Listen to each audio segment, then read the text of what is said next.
Welcome to the vlog. This is the Bogo Epic. We're in the start line. We're waiting for the start. Hi, Carl. Hi.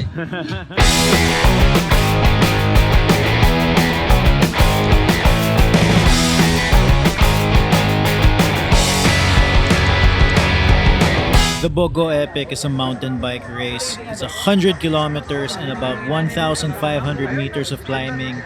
It had a little bit of everything. Steep off-road and road climbs, long cemented sections, rideable and not rideable single track, slippery mud, and bumpy fire roads. It was a tandem race, so you need a partner. My original partner was Gino, and unfortunately, we were not treated with his poignant ruing because he had to cancel a few days before the event.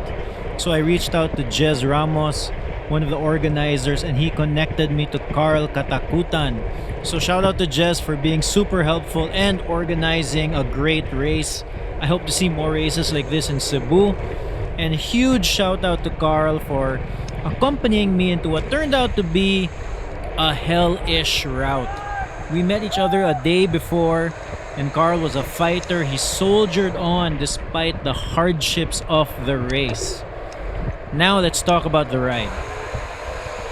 For the first 30 minutes, we managed to stay with the front group on the cemented roads. Now, to be honest, it wasn't that difficult in the beginning, and they probably weren't pushing super hard. But also because everyone else had mountain bikes, and my gravel bike was pretty at home on the pavement. Then we hit the off-road section, and then that's where it became hard for me. The gradient started to inch higher, the terrain became rockier, and I looked at my heart rate and it was through the roof. It was high.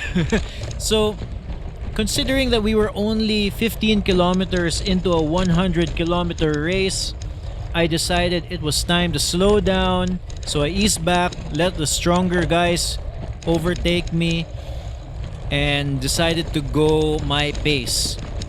But little did we know that this would also turn out to be the start of all the bike pushing. We pushed the bike a lot.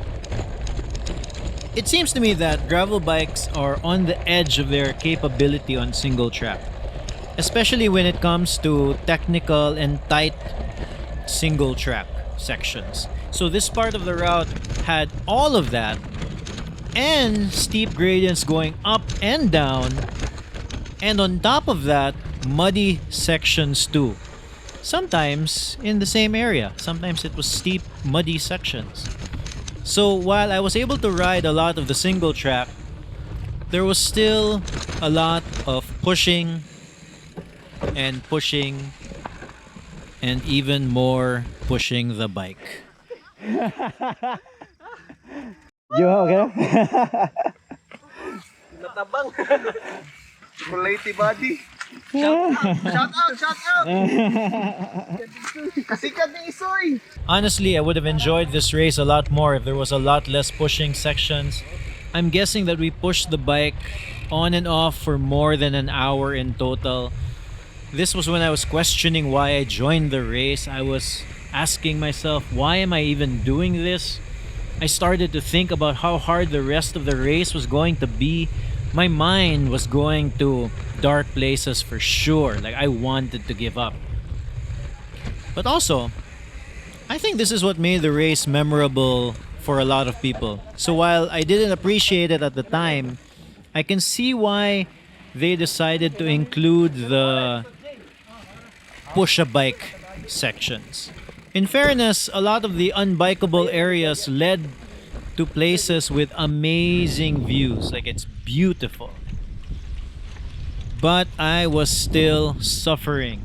At some point, I looked at my bike computer and I realized that we did the first 30 kilometers of the race in 3 hours. That is really long. So I was frustrated and tired. Fortunately, at some point we got to a flowy off-road section, then we finally hit some tarmac, and I remembered why I love cycling. Later on in the race, Carl pointed out that cycling is mostly mental. He said that it's all in the mind. And he's right. There's so much about cycling that is mental. A simple change of attitude can do wonders to your riding. In fact, most of the strongest riders I know seem to have a jolly attitude when it comes to riding. They are the ones who know how to trick themselves into enjoying the moment instead of suffering through it. Of course, it helped that most of the race after this point was on the bike and not pushing the bike. So that helped my mood a lot. Let's talk about the bike. I brought a gravel bike to a mountain bike race. My trusty Midnight Special was the weapon of choice. It was my only choice because my other bike is a fixed gear. It was fitted with Donnelly Strada USH 700x40 tires and the Fox gravel fork. And on the road sections, the bike was alive. Going up to speed was easy, climbing the steep gradients weren't a problem, and the comfort of the drop bars made for a smooth ride. Compared to an MTB, the gravel bikes fly through cemented roads and didn't feel burly or slow at all. On a side note, this section was a walk. I'm guessing 20%. I'm not sure. Kaya? This was at the 50-kilometer portion of the race. The sun was blazing. It was super steep. You can tell by all the riders crawling up this road. Fortunately, there was an aid station at the top, so a lot of the riders took advantage. Carl, how's the climb by?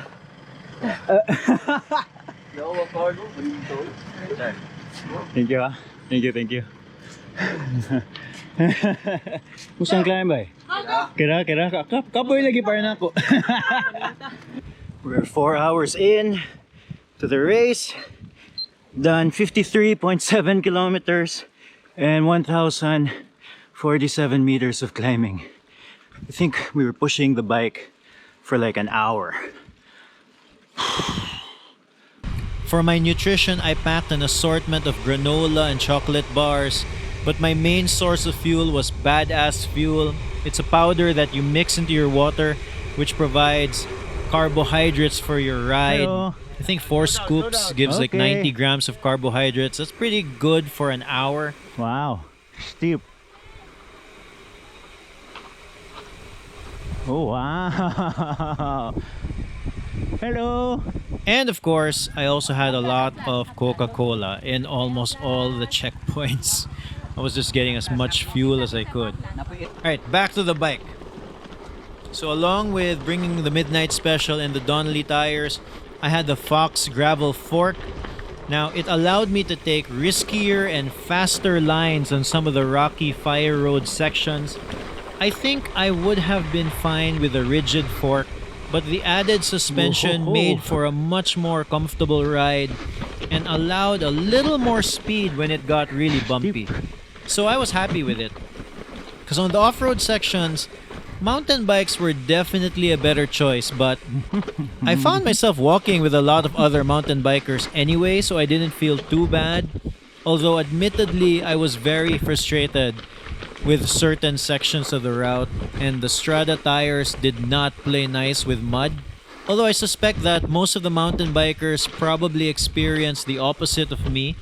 While I had a easier time on the road and a little bit more difficulty off-road, they probably found it easier off-road and a little bit slow on pavement. So was I happy with my bike setup? Yeah, I really was, because whenever I'm just not a mountain bike person. Very steep, very rocky. You know, like whenever I've used mountain bikes, I've never really felt comfortable. So the Midnight Special with the Fox gravel fork was a good compromise. Although I probably would have been better off with a knobbier tire. Right, 20 kilometers more. 20 na lang. Let's go. Let's go.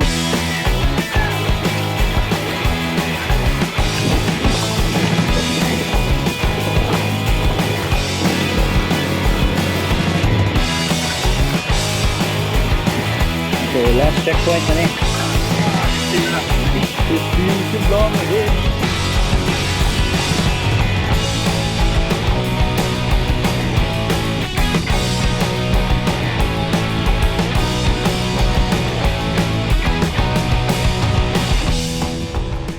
The Bogo Epic was a great race. There was one section where we got lost. There was an arrow that looked like it was part of the race, so a bunch of us ended up taking a wrong turn and circled around mud for a few minutes. Fortunately, the locals knew where the route was and pointed us to the right direction. But it's tough to organize a 100-kilometer race route. So for the most part, the route was easy to follow. It wasn't easy to ride, easy to follow. And there were so many people helping out the racers. There was many arrows and markers for the race route. So it was pretty easy to follow. The views were spectacular. I personally would have preferred less pushing on the bike sections, but all in all, it was a great race. I'm interested to see what they come up with next year. And here's video of us rolling to the finish line. Oh, okay. Thank you. Thank you, Bogo Epic, Thank for you. a great race. We managed it in about 7 hours and 20 Okay. minutes. It's the longest 100 kilometers I've ever ridden. Okay. What was the most challenging thing about the Bogo Epic? Ang trail for the first 30 kilometers, katong grabing dinutay. Oh yeah, we kept pushing the bike. Yeah. That was the most challenging. So that one murag kanang last pag na kayo right after that, no? Paggan. Kawagan na. Yeah. I agree. All right.